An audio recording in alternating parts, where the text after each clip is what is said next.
I feel like we have been sounding the alarm here on the MeidasTouch channel as loudly as we can. The violent rhetoric of Republican politicians is getting people killed. Matt Gaetz, standing right next to former President Trump, just said this at a rally in Iowa. Mr. President, I cannot stand these people that are destroying our country, that are opening our borders, that are weaponizing our federal law enforcement against patriotic Americans who love this nation as we should. We are having a great time at the fair. We love standing with you, but we know that only through force do we make any change in a corrupt town like Washington, D.C. And so to all my friends here in Iowa, when you see them come for this man, know that they are coming for our movement and they are coming for all of us. And as hard as you see him work, I need you working 10 times harder, 100 times harder. We're going to win Iowa. We're going to march for the nomination. And we're going to save the greatest country in television. That is a call to arms. Is it any wonder that the fanatics who follow the former president resort to violence? The same week that this provocative video was released, an ardent supporter of Donald Trump was confronted by FBI agents in Utah after he made credible threats against President Biden, who was planning a visit nearby. Here are just a few of Craig Robertson's posts. Hey FBI, you still monitoring my social media? Checking so I can be sure to have a loaded gun handy in case you drop by again. Perhaps Utah will become famous this week as the place a sniper took out Biden the Marxist. In my dream, I see Joe Biden's body in a dark corner of a DC parking garage with his head severed and lying in a huge puddle of blood. Hurrah. I hear Biden is coming to Utah, digging out my old ghillie suit and cleaning the dust off the M24 sniper rifle. Welcome, buffoon-in-chief. The man behind these posts had been visited previously by the FBI, and when agents returned to serve a warrant, a confrontation occurred in which Robertson was killed. We don't yet know the details, and an investigation is underway. But I think we can safely conclude that the calls to arms by the former president and his allies are getting people killed. And isn't it interesting that the same people who claim to back the blue are the first to call the FBI murderers? Happens almost every time. One of the things that really gets me about this man and the way he was radicalized is that he's an Air Force vet. He swore the same oath that I did to defend the Constitution against all enemies. And yet the constant barrage of lies and provocations, paired with, I'm guessing here, some degree of desperation in his personal life, led him to actions that were undermining the very ideals he swore to protect. That is tragic enough when it happens to someone who is easily fooled and easily manipulated. It is beyond tragic, however, when the agents of that provocation are members of Congress.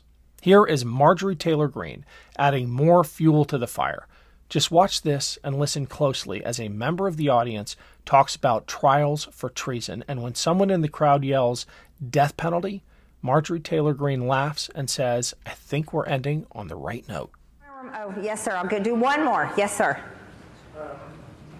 What is the penalty for treason? Okay, we know treason has been committed, and nobody having to answer for it. Something has got to be done.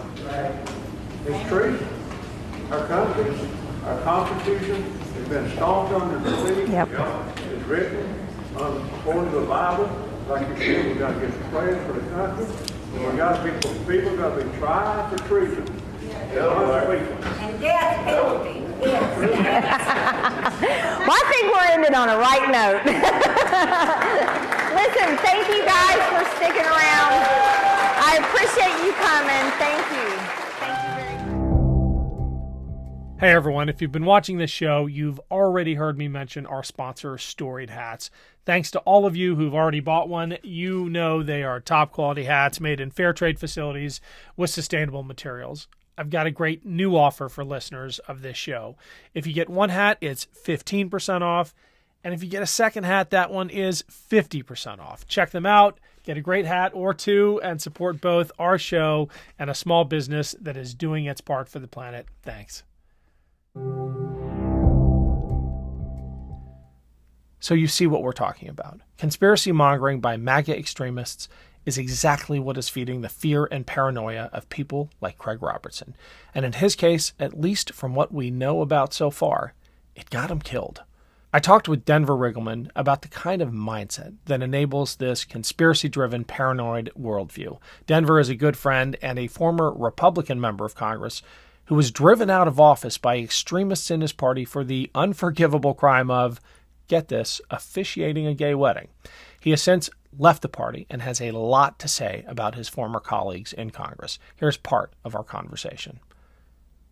You have studied conspiracy theories across time, across cultures. Yeah. Let me try to understand what you're saying. Are the people drawn to them looking to explain a lack of control in their lives? They're looking to attribute some of the chaos they can't explain, which is just life, to some external force, some malevolence. Is that what it's about? Is it a deep-seated psychological phenomenon? Yeah, I think it is. I think, and I think it's been exacerbated.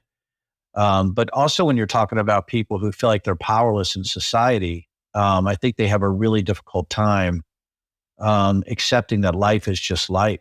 It's actually, it's just life. And I think so many people have sort of accrued this arrogance through ignorance.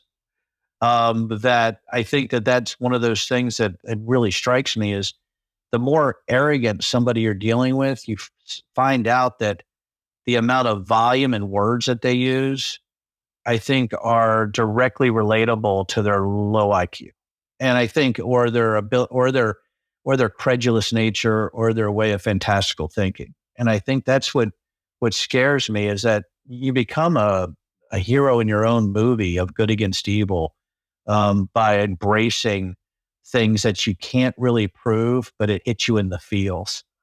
And then you have to back into weird things using data that's unvalidated, or piecing together things that seem to be real, but there really is no linking tissue to them. And I think as you keep going down that rabbit hole, every conspiracy theory becomes something that you like or something that attracts you. I've never heard it put that way, this arrogance through ignorance characterization, but I see that. I see that as another common thread linking conspiracy theories and conspiracy theorists, in that desire to feel special, to feel like they know something, they're part of a club, and you're not. You are unaware and oblivious to the real truth that they have an inside window into. And, this might be a little harsh. You attribute that to low IQ. In a lot of cases, Sometimes I attribute that to, just having an uninteresting life and wanting some excitement, right? And conspiracy theories are exciting. Plus, they give you that good against evil glow.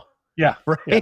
You're saving America because God wants you. Or you're saving America because you have, as you said, I'm coming full circle back to you, Ken. You have a unique specialness that you know more than the other person. And you have this massive trove of unsubstantiated shit that you can throw at somebody who's backspaced. And then I have to go back and say, listen, I know you believe in 8-foot ghosts with 12-foot tongues, but that is not something that is actually validated by data. But they'll say, but I saw an 8-foot ghost with a 12-foot tongue, and I like to sleep with them. So those are the issues that you have, and that's the fight, is that how do you fight? It's almost like fact-based people are fighting smoke, and that's really difficult. You can watch my full interview with Denver on the next episode of Burn the Boats, which comes out every Tuesday here on the MeidasTouch channel. I'll see you here tomorrow for another edition of Against All Enemies. Thanks.